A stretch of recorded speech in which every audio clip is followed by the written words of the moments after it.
I'm Jasmine Moradi, and you are listening to the Power of Audio, Science, and AI.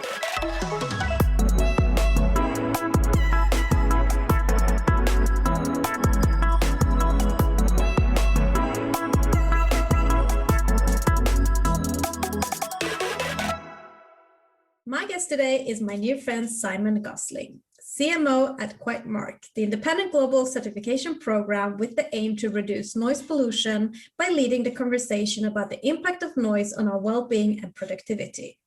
He's also the host of the Quiet podcast. Before this, Simon's 30 years plus career to date has included being a drummer in a band, producing music video and film production, as well as trend-setting VR and AR marketing. He's also a tech trends consultant at his own company, Great Intro, where he works with brands, agency, and event companies developing campaigns, creative ideas for VR, AR, MR experiences, voice and AI-based immersive technologies. Simon is a music-loving dad who enjoys cycling, dog walking, drumming, photography, reading, film, and design. He's also a great podcast host, storyteller, and TEDx speaker.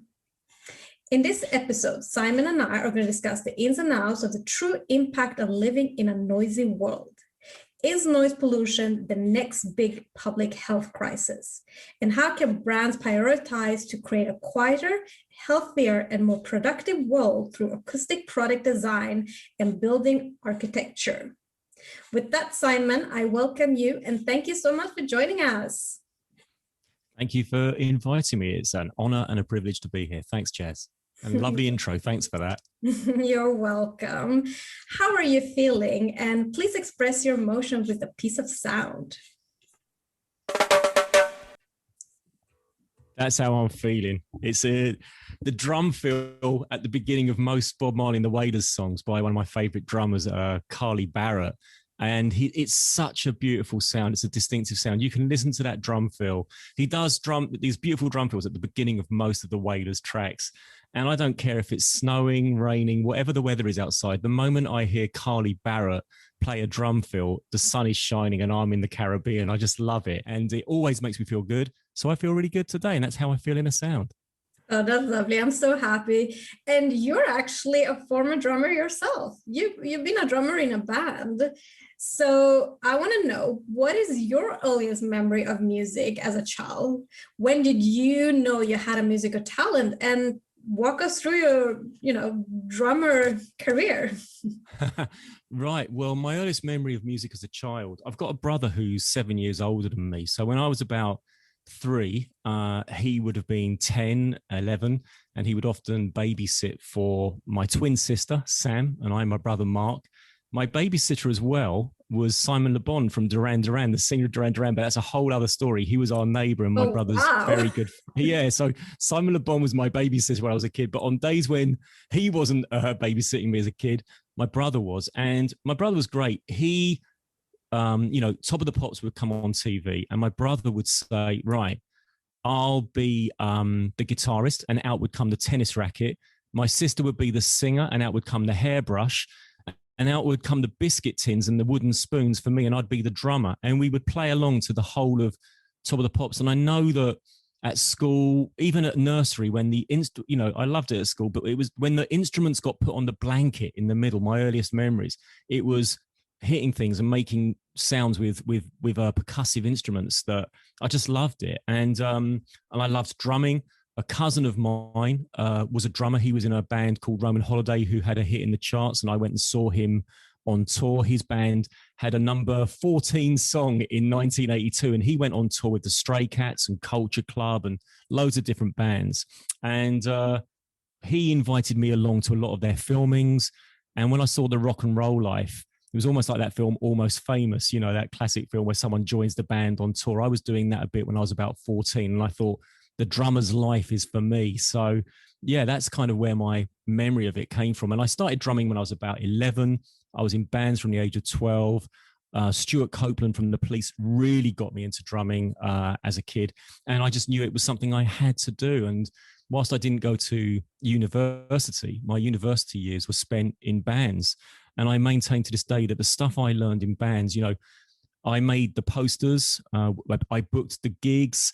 I worked together with my friends creating stuff, and my band, the band I was in called the Swan Jacks, and we never got anywhere, but I learned so much. You booked your own gigs, you designed your own posters, you wrote your own songs, you produced your own songs, you booked your own recording sessions, you handed out maps. This is long before mobile phones, to drive to the studios. We organized coaches to gigs that we held in London, and all of that organizing and design and creativity I still use it today. I maintain it was, whilst I didn't do a degree, it was my university was sitting on a drum stool. And so, yeah, it's always been there with me, Jazz. So what does then music mean in your life overall? Music, it just means everything to me. I can't understate how music is always on in my day. I've always been playing it, and my children have grown up listening to amazing music. My eldest daughter is an artist now. She's called Rosa Cecilia. She's got singles out, and she's doing her own thing, but I can certainly hear some of the stuff that I brought her up on, which was the Amy Winehouses and the Billie Holidays and the Kate Bushes and the Joni Mitchells.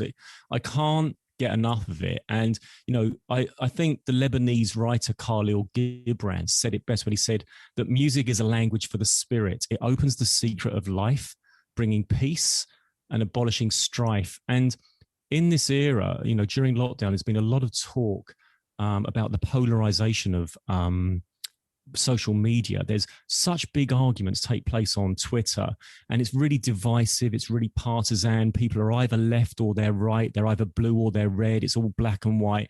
There's no sort of middle ground, and there's so much arguments. But if you put some music on, you put people in a concert hall, you put them in a pub, you think about music venues like an Irish pub, in Dublin with the fiddle playing and the boran, or a concert hall with an orchestra, or a jazz bar in New Orleans. Or when music's on, it's peace, it's love, it's understanding. And even though there's no words, everyone understands it. And there's no nonsense with music.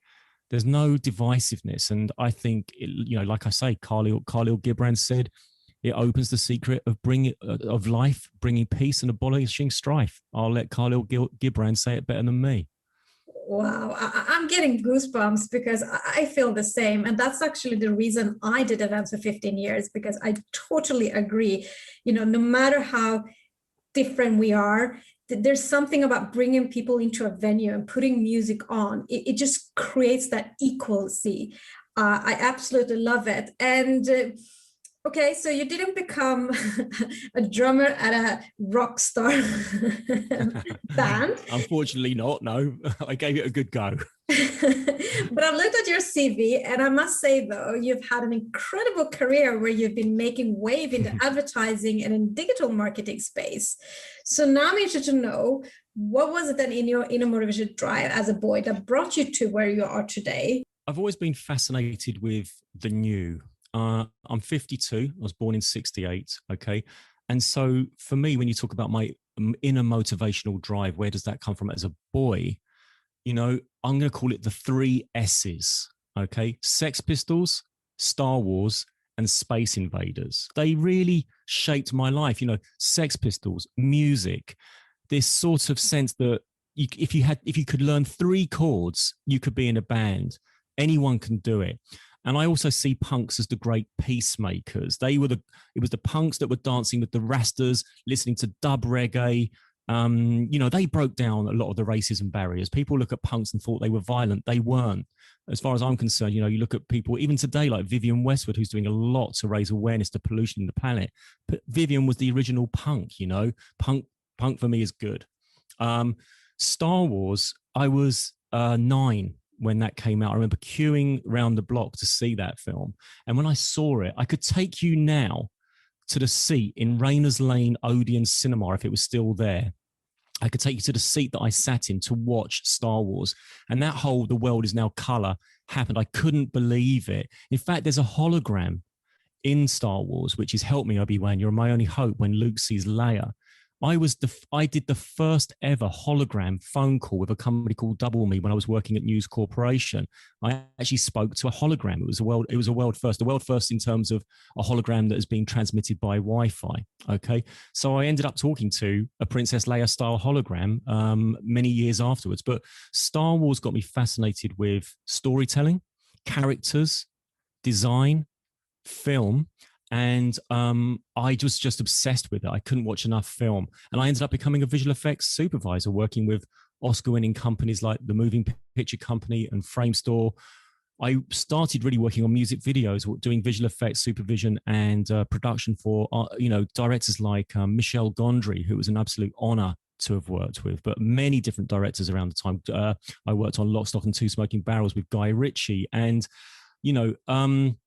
I just found that my love of music and my love, which was Sex Pistols, my love of film, Star Wars, kind of put me on this path towards, when the drumming didn't work out, I went into post-production, I went into visual effects, working in music videos, working on films. It kind of all mixed up. It was just the world I wanted to be in. And I say to people today, when you think about your career, are you doing something in the field that you're passionate about? Because if you're not, get out and get into a field where you love what you're doing and you love what you're making. And then the Space Invaders thing, I mean, this would be 1980, I would say, 1979, 1980, and I was about 11 or 12.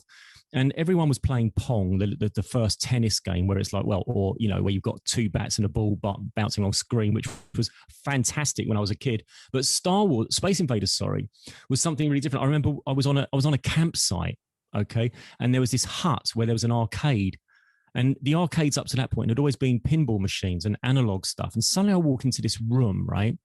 And there's this Space Invaders cabinet, which looked amazing anyway. And it's just crowded. It feels like I'm describing a scene out of Stranger Things when I tell you this story now, which is another good Stranger Things. I love that show too. But anyway, these boys, it was mainly boys. They were all crowded around this machine. And I was like, pushing my way through thinking, what are they looking at? What's going on? And looking over someone's shoulder and seeing them move the tank, fire the missiles at the invaders, which got faster the more you knocked out, and thinking, oh my God, this is unbelievable. I got an Atari. I had video games at home, and I still play video games today. I'm a big fan of FIFA, and Zombie Army 4 is one of my games I like. And eventually I became a futurist. I worked at a company called Happy Finish from about 2013, and I was working on the first ever VR branded experiences. I did the first branded experience for Ted Baker for Google Cardboard. We worked on the first use of virtual reality at an event show when we did something for Honeywell. We enable people at an event, right, to put on a headset and enter the inside of a plane and look at Honeywell's offerings. So I've always been like, God, that looks shiny and new. What's that? Let's get involved in that. But most importantly, not just the technology, how can you share stories using this technology? Because if you don't get the story right, it all goes to pot.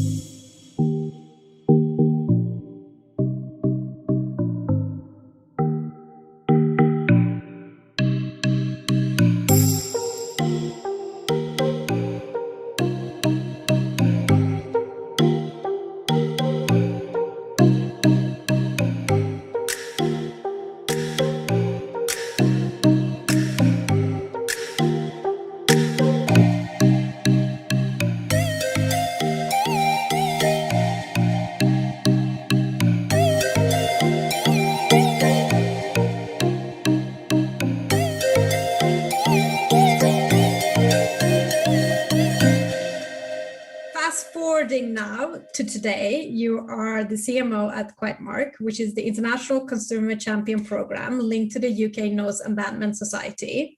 And the founder, Poppy Skiller, is a third-generation noise reduction campaigner and a business entrepreneur who has started the first multinational Buy Quiet movement organization.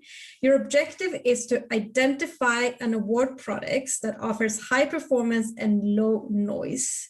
Brief us the history and then how you got involved. In 2016, I led the build of the home of 2020, and it was a 2,000 square foot space. And I got to interview various people about what the home of 2020 might be like. I spoke to Oliver Heath, who's one of my guests on the Quiet Mark podcast, about biophilia, looking at interior design in the year 2020 when it was 2016. I also looked at sound in the future home and was introduced to Poppy Skeeler on that project, and we became friends from there onwards. And that's when I discovered what Quiet Mark was and its business. Quiet Mark helps to raise money through the licensing of products, only the quietest products. We get license fees, and some of that license fee money helps to fund the Noise Abatement Society. And the Noise Abatement Society, as you say, it's a third generation business. The Noise Abatement Society was started in 1959 by John Connell OBE, who's Poppy's grandfather. Poppy's own mother, his daughter, Gloria Elliott, is the co-founder of Quiet Mark, and she's also the chair of the Noise Abatement Society and of Quiet Mark. So the company that I'm working with, it's a family business, if you like, and it's not just an occupation, it's a vocation. And they are passionate about raising awareness to the dangers of noise pollution, but also finding solution and helping to provide solutions to unwanted noise. And some of those solutions come through the Quiet Mark itself, which is, many people will know, when you see that purple Q for Quiet Mark on the side of products, you'll see it on brands like Dyson's famous supersonic hair dryer. You'll see it on Miele washing machines, on a whole range. We've got 80 brands that work with us whose products are Quiet Mark certified. And as I say, roughly speaking, only the quietest 10 to 20% of products are quiet. So the service that Quiet Mark provides, which helps to fund the work of the Noise Abatement Society, and their work is amazing, I should say. Just to quickly talk about Noise Abatement Society, you know, who are you going to call? Ghostbusters if you've got ghosts in your house. Who are you going to call if you've got noisy neighbors, or you might be living upstairs from a supermarket and those cages start rattling at 4:30 in the morning with the milk bottles in them and it's making an awful noise? What can you do about it as an individual? Yes, you can inform the local government, you can inform the local council, you can do if you've got noise issues, but who you're going to call is also the Noise Abatement Society. They have a hotline number. And whilst it's not a one-to-one service necessarily, they nevertheless have produced reams and reams and reams of literature advising people on here's what you can do if you've got a noisy supermarket next door. I should say that John Connell almost single-handedly lobbied Parliament to get the Noise Abatement Society, the Noise Abatement Act passed 60 years ago. It's thanks to his work that noise became recognised as a pollutant, and therefore the Noise Abatement Act comes in, and it meant for the first time that if neighbourhoods or councils or anyone was creating noise over a certain level, it was illegal to do so. Before that, there was no measure on it. But thanks to John Connell's hard work, he made it so that it, like I say, it was statutory. There were rights, and that then went global. You know, there are now noise abatement acts around the world. But Quiet Mark was this genius idea that Poppy and her mother had on. They thought, we need to raise more money because the Noise Abatement Society is a charity. How can we raise money to fund its work? Well, let's do the Quiet Mark licensing scheme. So brands send their products to Quiet Mark to be tested in our acoustic labs, okay? And like I say, roughly speaking, only the quietest 10 to 20% pass or achieve certification.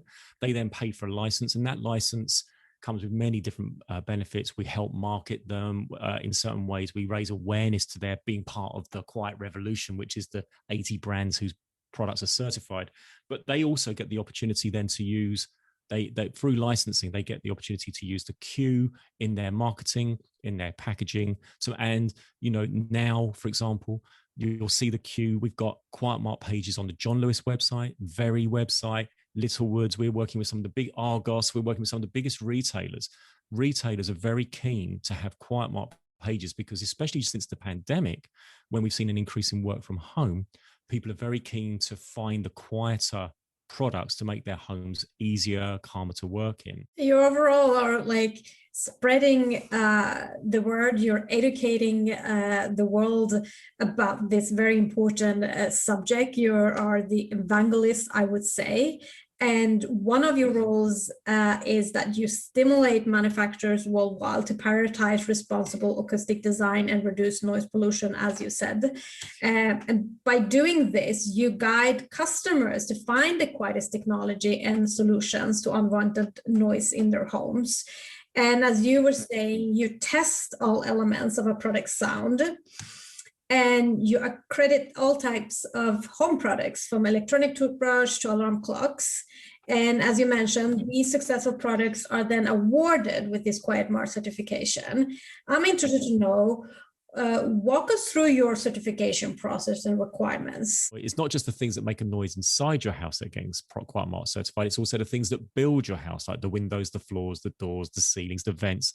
And those items are what have been listed now in our Acoustics Academy, which we can talk more about later. But to look at our assessment process, as I say, we're in the process of uploading all this information to our website as we speak, because we've been getting so many more calls from journalists asking about, more detail about how we assess. So let me read that to you. So we say that Quiet Mark leads its definitive acoustic measurement system, engaging with global specialist acoustic teams.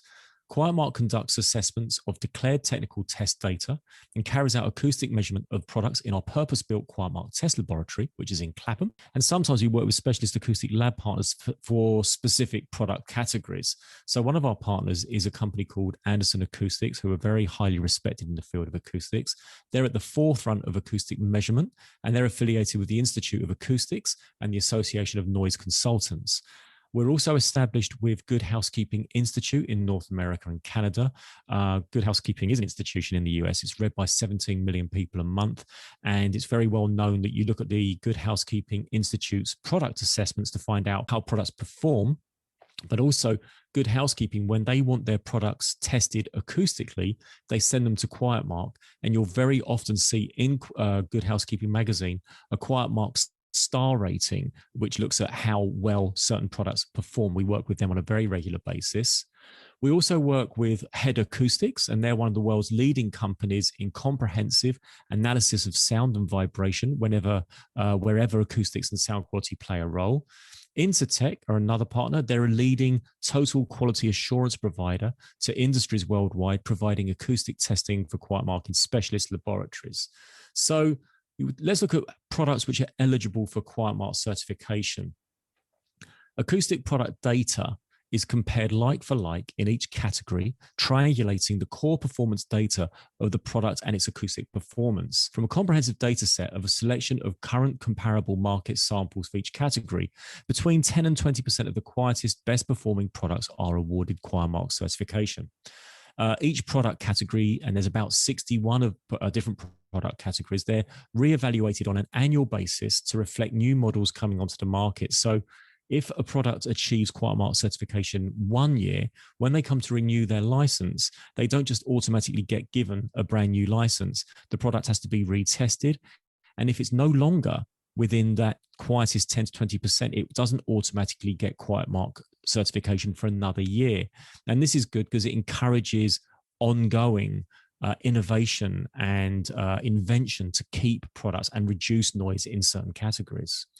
We test small domestic appliances and technologies. So we have our own testing lab, which is purpose-built. It has hard floors, walls and surfaces it reflects a real domestic home or an office or a washroom environment with tiled surfaces and open plan living space to make sure that we test repeatedly and repeatably in the toughest acoustic settings. So small domestic appliances, or SDAs, and home office technologies, including kettles, food preparation, floor care, personal grooming, and office equipment, are tested with a sound meter at the source of the sound output, but without interference from any external environmental noise, with typical background sound levels falling well below 25 decibels.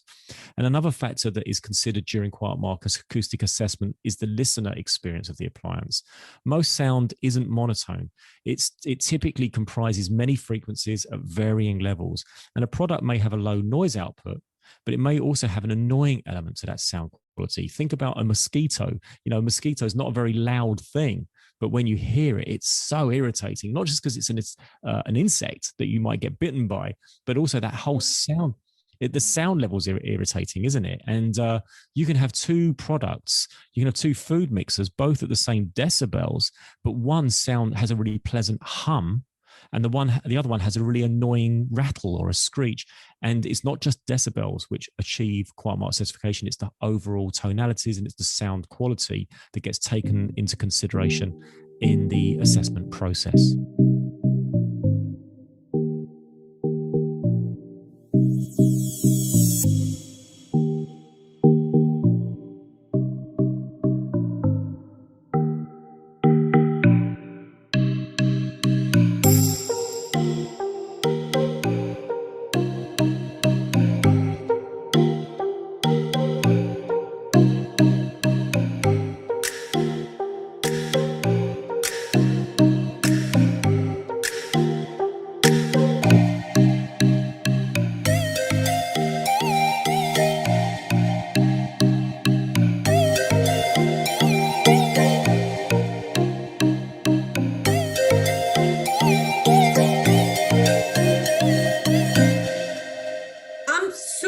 When it comes to noise, like you don't want to even be my neighbor when it comes to this.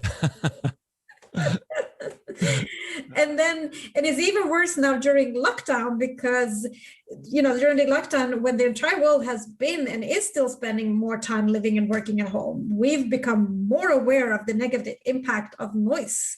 So explain for us the side effects of noise and why quieter technology and effective acoustic solution is needed now more than ever. Well, that's a really interesting point. We are in what's called the work from home era. Deloitte recently did a survey, did it in January, and it showed that even post-pandemic, there's an expectation that over 32% of workers will continue to work from home. Home has very much become the office of the future, the office of the new normal, if you like. And when people are working from home, we ask the question, how conducive are our home environments to productivity?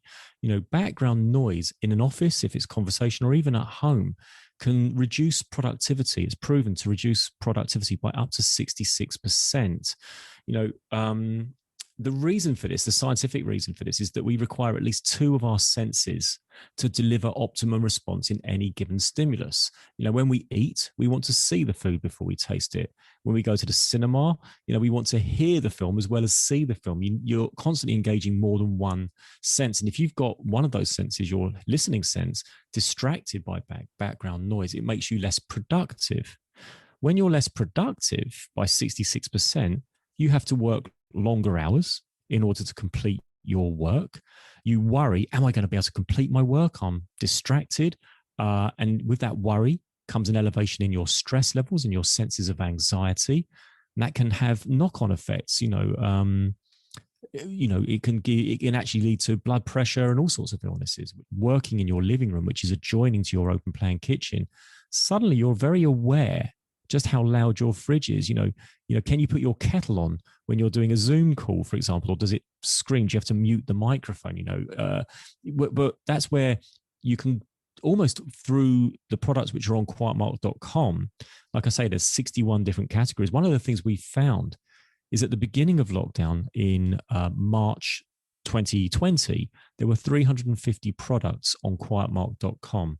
That's increased to over 1,000. It's tripled since the pandemic, with many, many more manufacturers coming to us saying, we recognize the demand for quiet. There's a work from home trend. We need to let consumers know that our products are quiet. And also one of the things it's not just the number of products which have tripled during lockdown, but also the number of visits to our website. I look after marketing. I look at our organic search. Our organic search is growing exponentially. Visits to our website have more than tripled in the last year. And they're staying that way. People are clearly thinking, I need to improve my work environment. I need to improve the soundscape of my home. I'm going to check on QuietMark's website before I buy a product, what items are quiet. But they can also do that, like I said earlier, on johnlewis.com, on Argos. There are QuietMark pages. And people are very much looking for quiet before they buy something, because in this work from home era, they don't want that distraction. And they know that quieter products help their well-being. Well, you sent me an article that was very interesting, where the World Health Organization highlights noise as the second biggest environment issue after air pollution. That's and furthermore, their calculation shows that at least 1 million healthy life years are lost every year in West European country because of environmental noise. I mean, I'm super shocked. I mean, how can it be? So explain for us, what is noise pollution? How is it slowly killing us? And why is this issue not alerted enough? I mentioned John Connell earlier, and he called noise pollution the invisible pollutant, which is a great way of describing. When I've told people that the World Health Organization says it's the second biggest environmental issue after air pollution, they're like, "What? Noise? How can noise harm you?" There's a really great piece in the New Yorker as well, a couple of years ago, by a writer called David Owen, with the headline, "Is noise the next big pollution?" And there's a video on that, a really cool video. I suggest people check it out. But he talks about he's driving through the streets of New York, and he said, if you could see noise pollution, one of the things about New York, you're driving through New York and you'll hear jackhammers, pneumatic drills, beatboxes, boom boxes, car horns. It's a cacophony of noise when you go to New York. It's like a war going on. It really is. But people in some respects, it gives a character to the city. People are like, well, that's just New York. It's a loud city. What can you do? They almost give into it. They almost expect and accept that, hey, it's a city. It's just going to be loud. But there are solutions to all of those noises that I just described. And one of the things that David Owen says in the video that I just mentioned is, he says, if you could see noise pollution, it would look like just piles and piles of plastic bottles and rubbish strewn anywhere, and you wouldn't accept it. No. But because we can't see it, we just go, hey, it's New York, it's just getting louder. And that's where John Connell 60 years ago said, no, enough's enough. We need an act to recognize that the world has got too loud.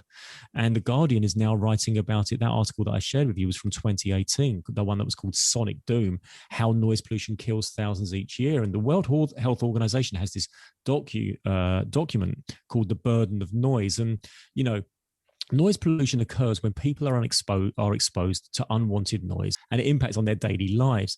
But it's worth noting that noise is also subjective and contextual. So, for example, think about church bells. You could be on a country walk with your friend, and you go for a country walk and you hear some beautiful church bells in the distance, and you hear birds singing. You think, oh, this is an idyllic scene.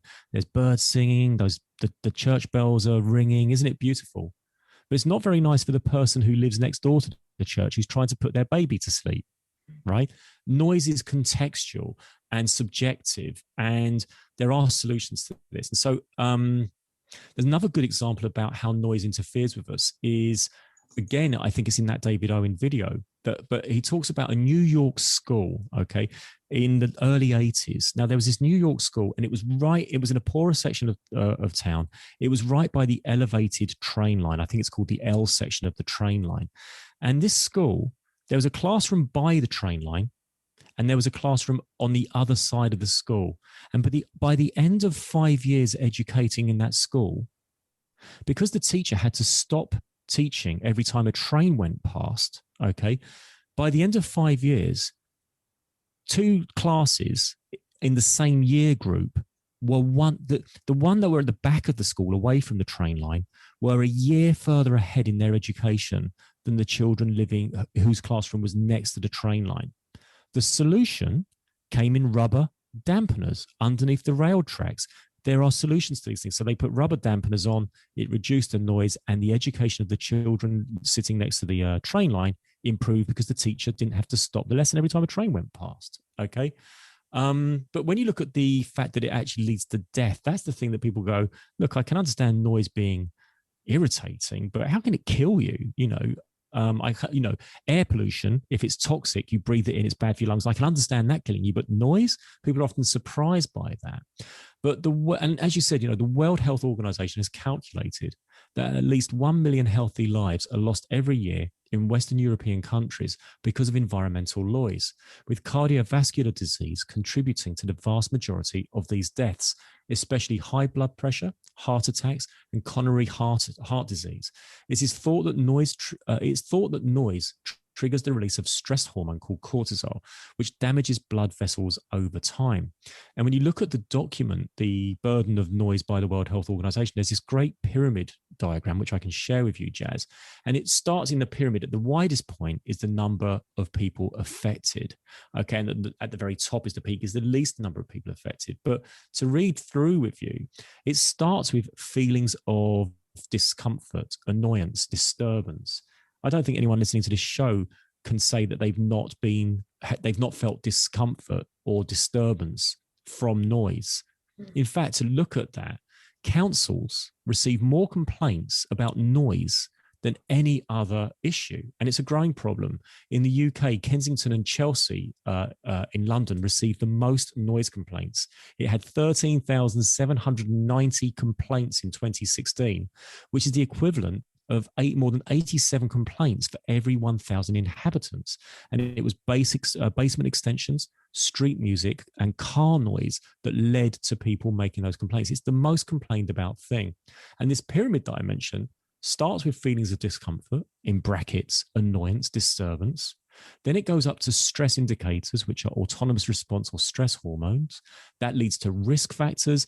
It's not one noise that does this. It's the accumulation. It might be, I couldn't get on with my work because of noise, which made me stressed because I was not meeting my deadline. Then I went out and I went into the streets and it was loud there. And everywhere I went on the trains and they were screaming. There was noise everywhere. And it's this compound effect that leads to sleep disturbance, cardiovascular disease, and as you heard from the World Health Organization, mortality. So yeah, noise is a killer.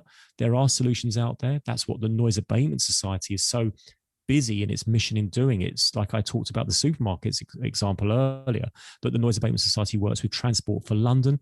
It's constantly looking at situations and saying, how can we improve these? How can we reduce noise to make life better for people and to reduce the number of life years which are being lost in Western Europe and globally every year?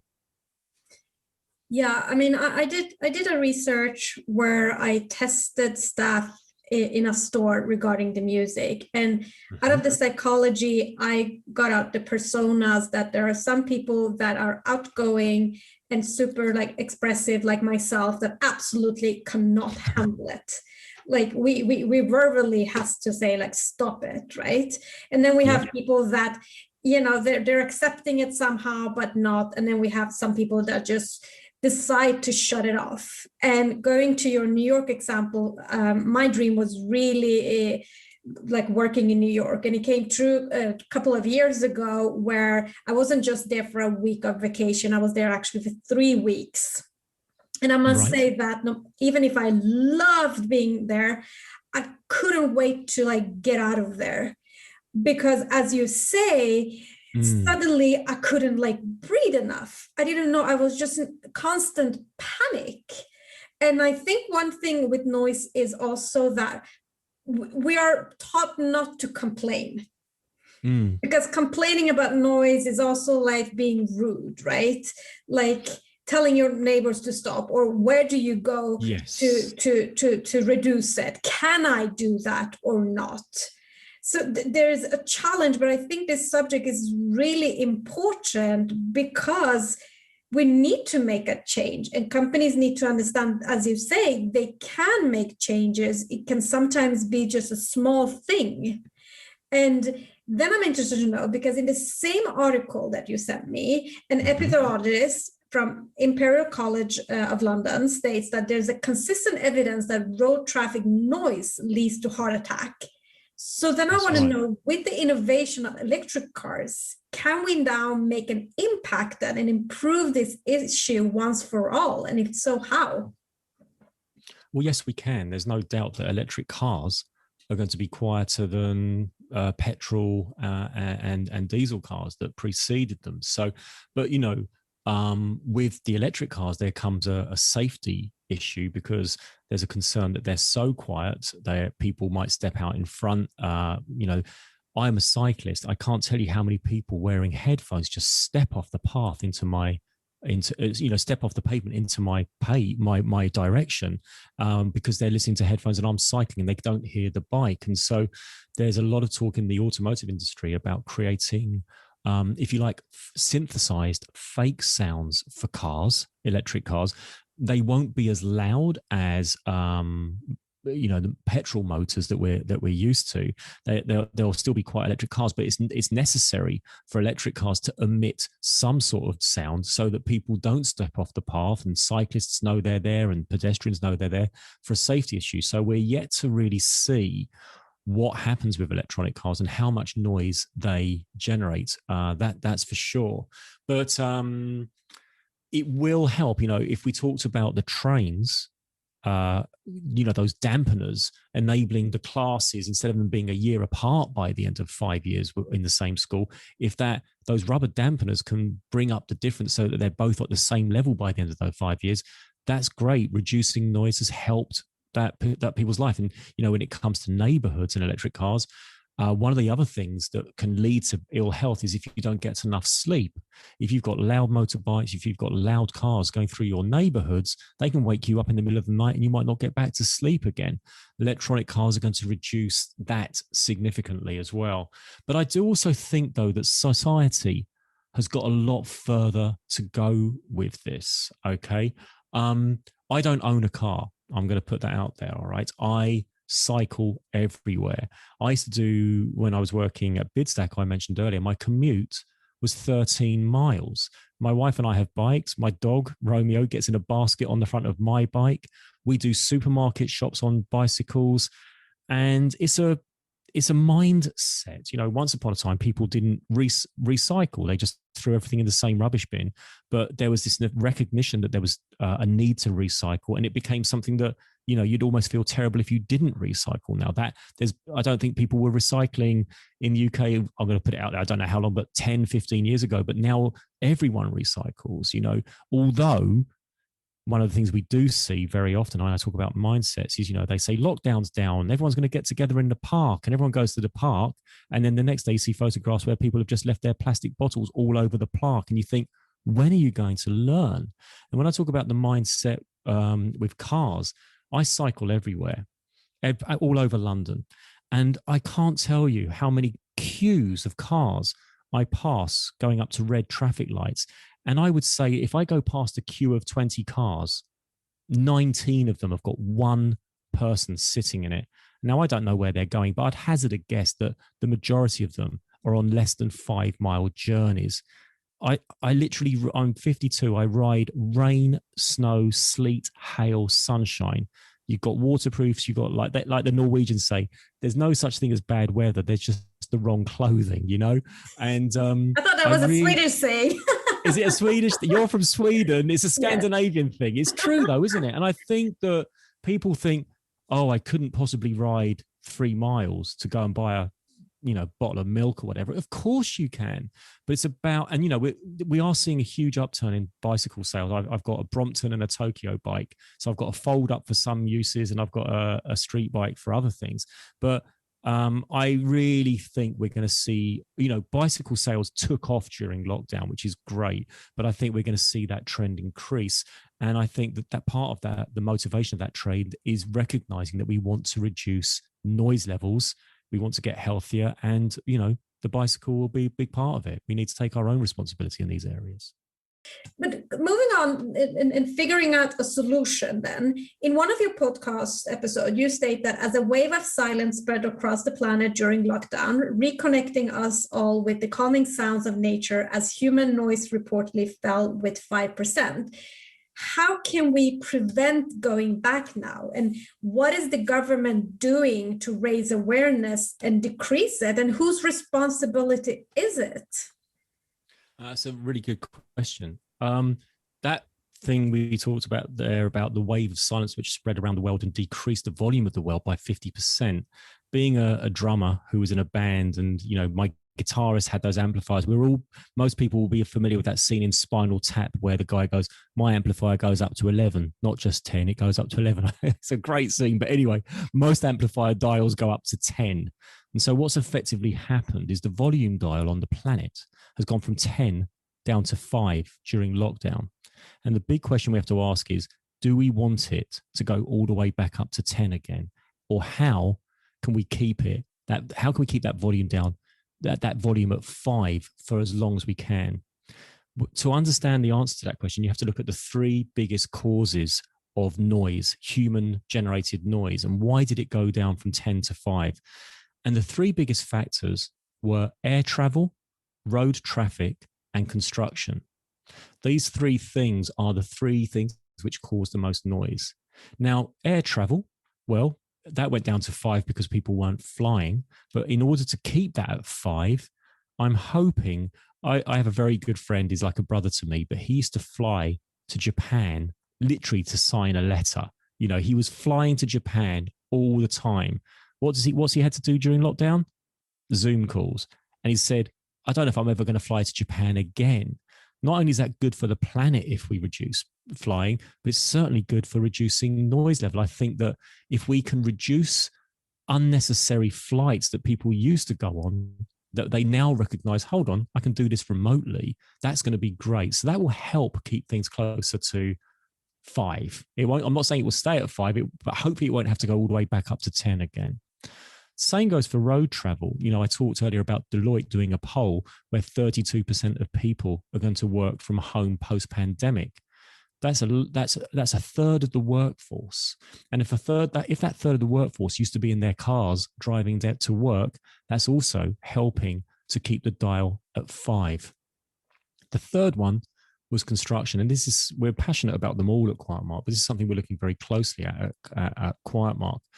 You know, there was a saying, the government said, build, build, build, before the pandemic. They were looking to build more housing. There was a famous quote where there's questions and discussion in the building sector now. Will this become renovate, renovate, renovate? There's many different stories where businesses that had huge amounts of real estate for their businesses are moving away from them. I read that Pret a Manger had a huge head office. They're moving out. I know that Sony had many different offices down Great Marlborough Street near Liberties in London. They're reducing, I think, from 3 to 1 building. So much office space. You know, top shops not going to be used. Shops are emptying because of the trend that has moved towards online shopping. That was going on for a long time, but it's accelerated during lockdown. So yes, build will happen, but there could be a lot of renovate as these spaces become disused. But even if we do build, can we reduce the noise made by construction? One of the guests on our podcast is a chap called Mike Jacob from Kiss House, who builds houses in the passive house style. And he is looking at developing technologies and processes which quieten and reduce the noise generated by construction. As I said, with the mindset, looking at Copenhagen versus America, it's a mindset how you approach it. Building construction, one of the loudest parts of building construction is the groundwork, the cement and so on that gets done, and all the trucks driving into that area.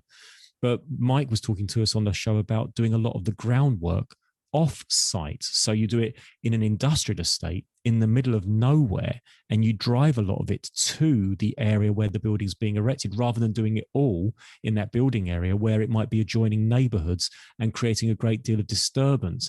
There's always going to be noise from construction, but if more construction moves into renovation, and if more of the construction takes place off site, we can reduce the noise emitted by construction and also help to keep that closer to 5 than going back up to 10. But it comes from making an effort.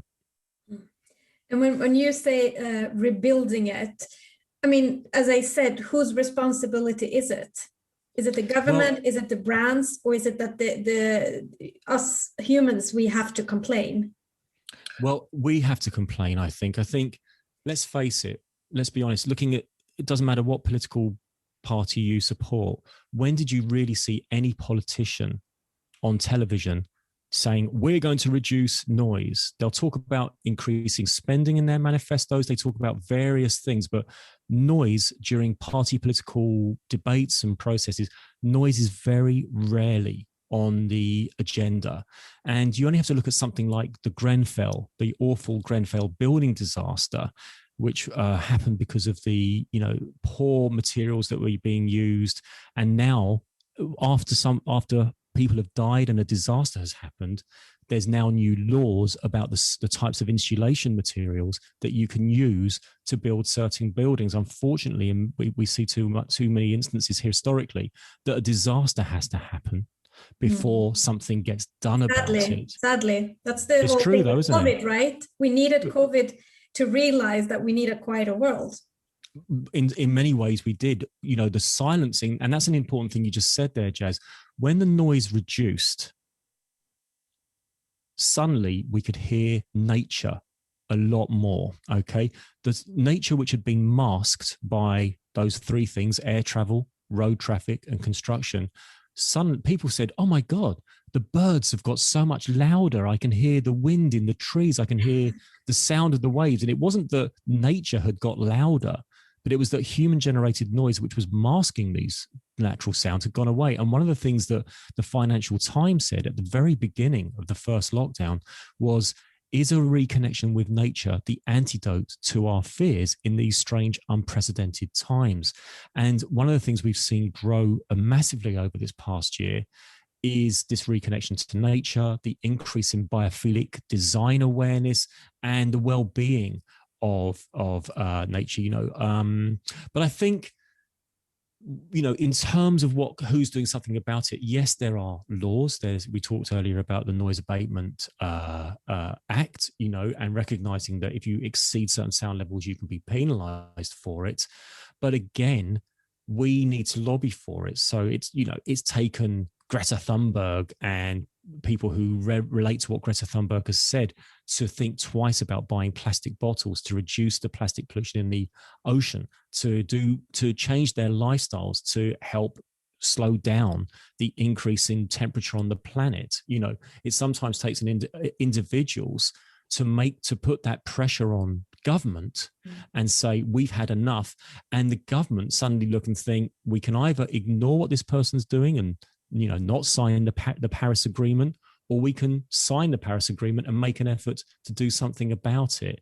But people pressure can apply that to the government. This is what John Connell did in 1959. It's not new. He said things have got too loud, and he lobbied to get the Noise Abatement Act through Parliament. That still exists. But I think that the New York example, where we said people just accept it, what needs to happen, and through the work that Quiet Mark does, through articles like David Owen's one in the New Yorker saying noise pollution, is it the next big pollution? Looking at the work that the World Health Organization is doing, saying it's the second biggest killer, recognizing that the biggest complaint numbers to councils are noise related. Noise is growing on the agenda. Is it the next big pollution? Is it, we've been talking about plastic and global warming. Is noise the next one? And certainly with what we're doing at Quiet Mark and what we do with the Quiet Mark podcast, what we've done before I joined the company, Poppy was producing a film called Pursuit for Silence. She was working on a film about people who've dedicated their lives to finding silence in the world, whether it's forest bathing in Japan, or whether it's a chap who's taken a vow of silence to travel from one side of America to the other, promising not to utter a word, to reconnect with silence in a really busy world. And the interesting thing is that, as you said, COVID has almost forced that. In fact, one thing I read, and I just want to share this with you, I read an article in The Guardian, and it was about Pret-a-Manger, and the CEO of Pret-a-Manger was talking about it, and he said that when people see the Pret-a-Manger bag, it's emblematic of a time they don't want to return to. When people stopped going to the office and they started to work from home, they stopped, just like the noise stopped, and they thought, my life had gone out of control. It wasn't just noise, it was chaos. And they recognized that they used to get off the train, buy the sandwich, go to their desk, and they didn't even taste the sandwich because they were doing emailing, they were looking at Instagram, they were getting on with stuff. Since lockdown, I now have more meals at home with my family. I'm enjoying the taste of my food. I'm doing nicer walks. I'm doing things that the commute used to deny me. And I think that people will value the quiet. They'll love the fact that it's gone back to 5. It has been an antidote to their fears. They're liking the reconnection with nature. And if things do get too loud again and do get out of hand again, maybe collectively, and we call it the quiet revolution, like I said earlier at Quiet Mark, but maybe more people will protest and say, we think things have got too loud. We want the government to do more about it, and hopefully they will. That was exactly what I was going to say. What I love about Quiet Market is that it gives the power also to the people, that forces the companies to understand that the change of consumer behavior has changed, because their needs right now is to have a more balanced and quieter life. And then the companies has to adapt to that, or people won't stop, buying their products anymore.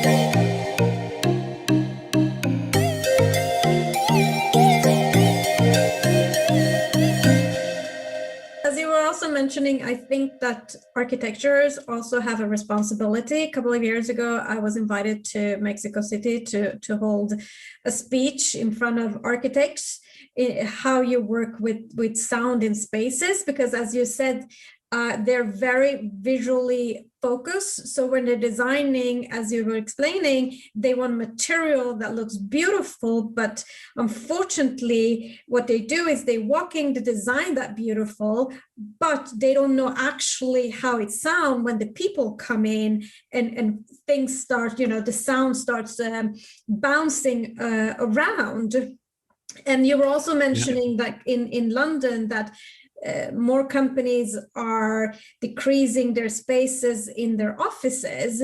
However, I mean, even if we enjoy working at home, I think, and they've been said that a lot of people will like to combine it with the time in the office so they can collaborate with the colleagues. Me, myself, I hate to be in an open office because I really can't focus in a noisy environment. And also when people are moving, I'm very sensitive, so I follow their movements. So what do you think employees will expect from workplaces going forward? And how can companies support this? This is where I'll ask you a question. Are you familiar with the Wellbeing Institute? No. Okay. Is it again just only in the UK? No, it's global. It's global. And in fact, just in the last couple of weeks, I'm really pleased to be able to let you know that I've been accepted to be one of the advisories to the Wellbeing Institute on their home and their sound advisories, which is great because the work that we're doing at Quiet Mark very much aligns, improving well-being in the built environment, very much aligns with what the Wellbeing Institute does. So to explain Wellbeing Institute, I should tell you, first of all, their latest advert was directed by Spike Lee, and it features J-Lo, Lady Gaga, Robert De Niro, Michael B. Jordan, Venus Williams, all saying that when they go to buildings, they look for the well-building standard, the well-building certification, because when they see the well-building certificate on the wall, they know that that building has been designed and built with well-being and good mental health in mind. So if people are looking to the Quiet Mark for the quietest products, they're looking for the well-building standard for the best, healthiest buildings. And a good friend of mine who was on episode 2 of the Quiet Mark podcast is a guy called Ethan Bordeaux, and he is the acoustic lead at the Wellbeing Institute. And when building owners say, right, we want to get our building, like we have people come to Quiet Mark saying we want our products to be Quiet Mark certified because we've worked really hard to make them quiet and we want people to know it with the Q on the label. Similarly, buildings want to make their spaces more enticing for their workers to return to. We've got very cozy in our homes. We don't want to go back to these loud offices. We like not commuting. What can buildings do to say to people, come back, it's nice, it's going to be really, we talked about 66% less productive if you have noise in the background. Maybe, I'm quite fortunate. I have quite a quiet home. I'm recording in my bedroom now. There's not much background noise apart from my dog shaking its collar a few times. But some people live in housing which has got neighbors left, right, and center, and it's really loud and distracting. They can't wait to get back to the office. Or people living in London where you share. Well, my daughter's 23, right? She's like, I want to be amongst people. I'm 52. I've made my friends. I've done my work office life. I'm not in a hurry to go back to the office. And actually, what I'm talking about there between my 23-year-old daughter and me is indicative across the globe. They're finding that the most senior, older people like myself at work are quite happy to stay at home, whereas the younger ones are like, I want to go to the pub after work. I want to meet people, which is what I loved doing in my 20s and 30s, of course. And I wouldn't want to deny them that. And so there is this sense of, how can we bring those senior people back to the office? They don't really want to come in the majority of instances. And one of the things that a building can do is apply for WELL certification. But it won't just get WELL certification. It has to satisfy loads of different criteria: air quality, light quality, thermal quality. And acoustic quality is one of the, Ethan tells me, is one of the things, if you like, on the clipboard, which has got the most check boxes by it. The acoustics has got more to check than any other area. And so like I say, what building owners can do is create off workspaces. And when people go back to work, it's going to be, wow, the office has really changed. There are zones for quiet. There might be biophilic plant areas, plants using to shield the conversations from one area to another. And I think there's going to be an upheaval and an overhaul in design to achieve the well standard. So, and it will be the thing that the boss or the building owner can say, come on, guys, come back, look at this space. You'll see it's much better than working at home. You can be more productive here. It's definitely worth coming back to work. And the well building standard is something that enables companies to do that with their employees. And it's not just the seniors. There are some of us like me that are super, super, super sensitive people. And you missed the, when I was around your age, I couldn't wait to be in Soho, going to restaurants and bars and all the sort of stuff. You can do that afterwards, right? You can work from home and then you can meet up with your friends afterwards. Well, it depends where you live, because then there's that sort of thing, I've got to travel into town, but I get you. I hear you. That's true. So what would you say then are the challenges with acoustic in product design and in building sector? And what are your best practices then to brand leaders and architectures out there? I think one of the challenges, like you said earlier, is the lack of emphasis on acoustics. I've spoken to architects who say we have 7 years studies to become a visual architect, and we spend about 5 days talking about acoustic, and the rest of the 6 years and 360 days are spent on visual. Okay. And that's why we called Acoustics Academy at Quiet Mark. We called it our Acoustics Academy. So Acoustics Academy is a directory which lists a variety of Quiet Mark verified products which you can use in the building sector on all different types of buildings. Okay. And like I said, it's got ceilings, it's got floors by Carndine. Now, here's the thing. You don't just have architects, you have acousticians. So Jack Richardson at Hilson Moran, Adrian Passmore at Arup, they head up, and Richard at the BDP, they head up the acoustic side of these practices. And just as I said with BDP, Richard used to come to the table after Colin. Now they go together. One of the things I'm hearing from people like Jack Richardson at Hilson Moran, who work on some of the most famous buildings like the Walkie-Talkie building, the Gherkin, the Shard, I think they did. Well, certainly Baswell worked on the Shard. These companies are working on major buildings, but an acoustics academy is needed because an academy educates, and we are trying to up the agenda of the importance of acoustics in the architectural practices.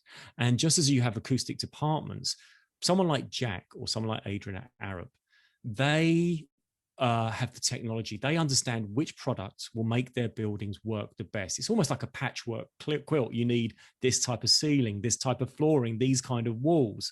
And when you do that, one of our certified brands is Ecofon.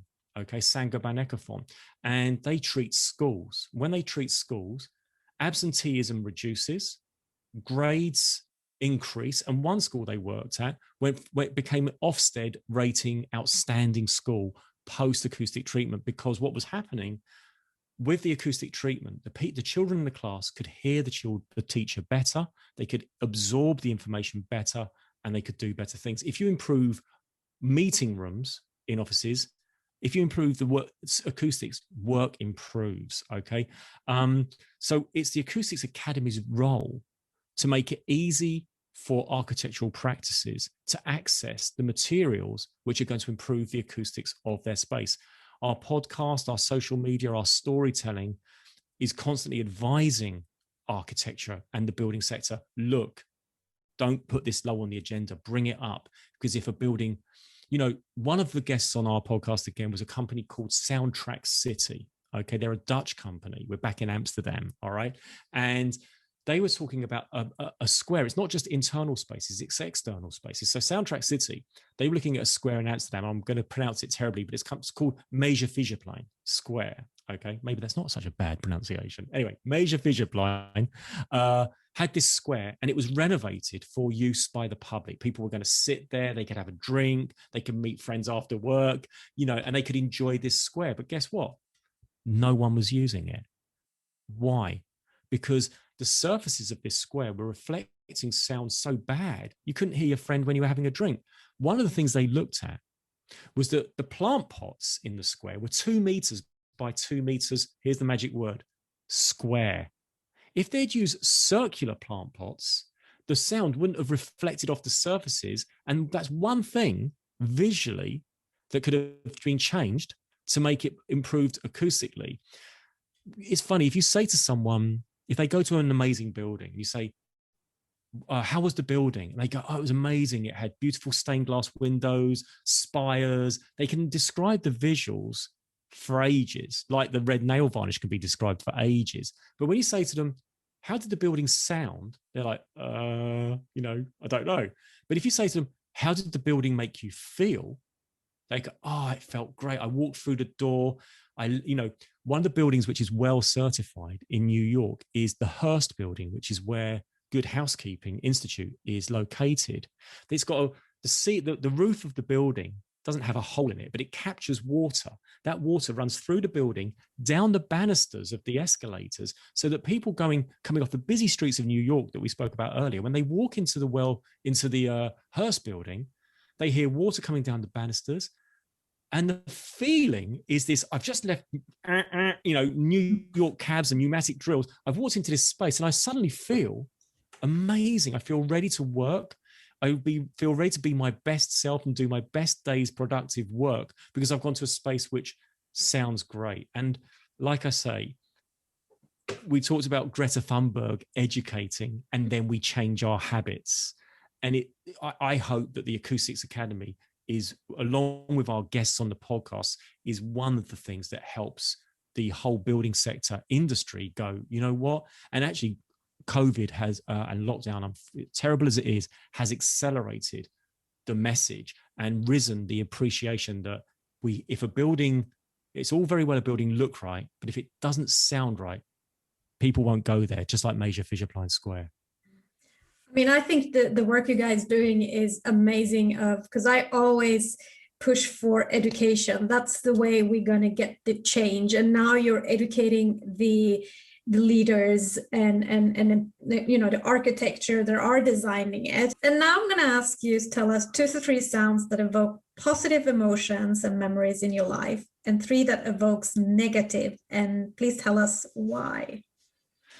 Well, okay. Let's start with the positive sounds that evoke positive emotions in me. I've talked a lot about cycling on this program, and in all honesty, the sound that a wheel makes on a bicycle when you're just coasting through a country lane or down the streets. I listened to it this morning. I cycle every day for an hour before I start my day's work. It's too easy in lockdown to go from bed to desk or whatever. And I make sure I get an hour in the morning, and a lot of that's on the bike. And I listen to podcasts or I listen to nature. But the sound of a bicycle wheel is a magical sound to me as a child, and it still evokes the same sense of magic within me. So the first sound that I love is a clicking bicycle wheel. I used to tour the Alps with the Fireflies and all this sort of stuff, and these cycle teams, and I love my bike. It is freedom.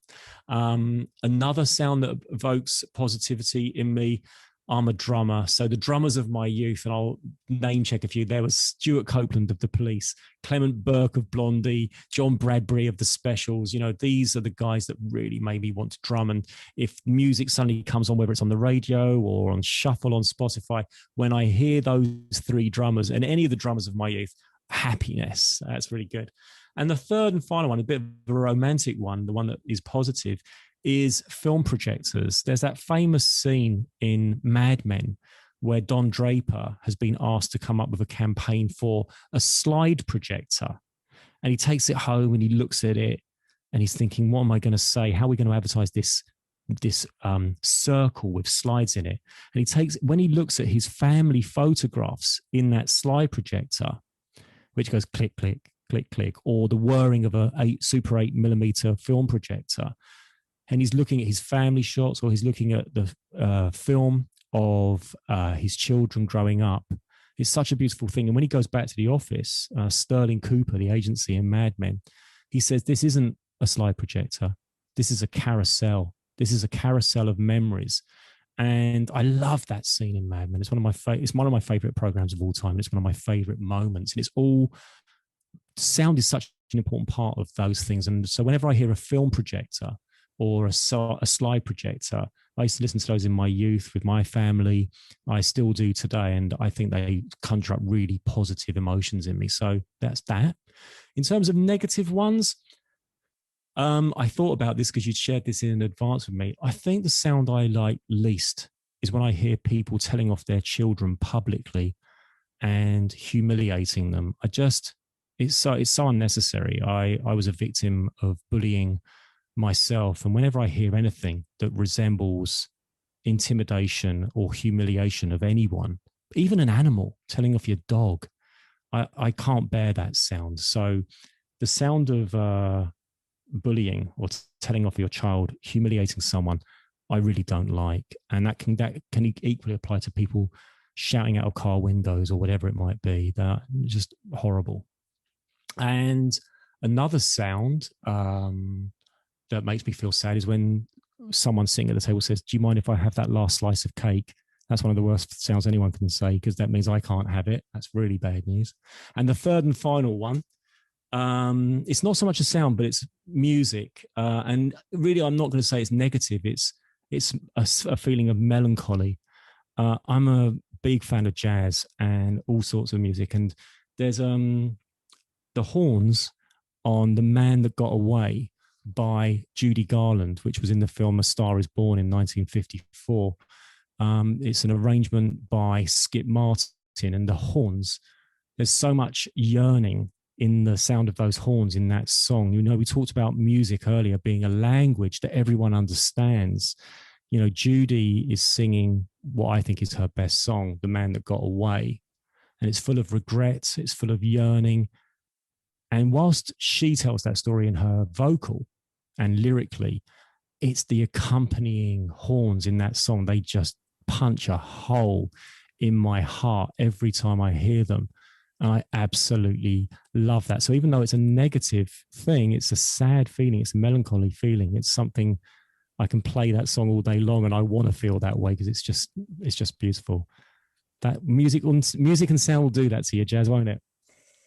Yes, it does. It really does. Thank you very much, Simon, for sharing your own story and for sharing the amazing work that you guys do at Quiet Mark. It's really needed. It really needed to be pushed. And yeah, continue doing the amazing work you do. And thank you for letting me share your story. Well, you know, anything we can do to amplify our mission, we really appreciate. And to do it on your show with your passion for sound and music and AI and science, it's a real thrill. I talk about listening to podcasts on my cycle rides. I've been listening to episodes of yours, really enjoying your guests. I love what you're doing. So thank you for inviting us and giving us an opportunity to talk not just a bit about my crazy drumming days, but also the work that we're doing at Quiet Mark. Thank you so much, Jazz. Thank you. Well, that's all for today's episode of The Power of Audio, Science and AI. I'm Jasmine Moradi, your host, and thank you very much for listening. Don't forget to subscribe and support by sharing this content on your social media. This episode is supported by Stockholm Music City.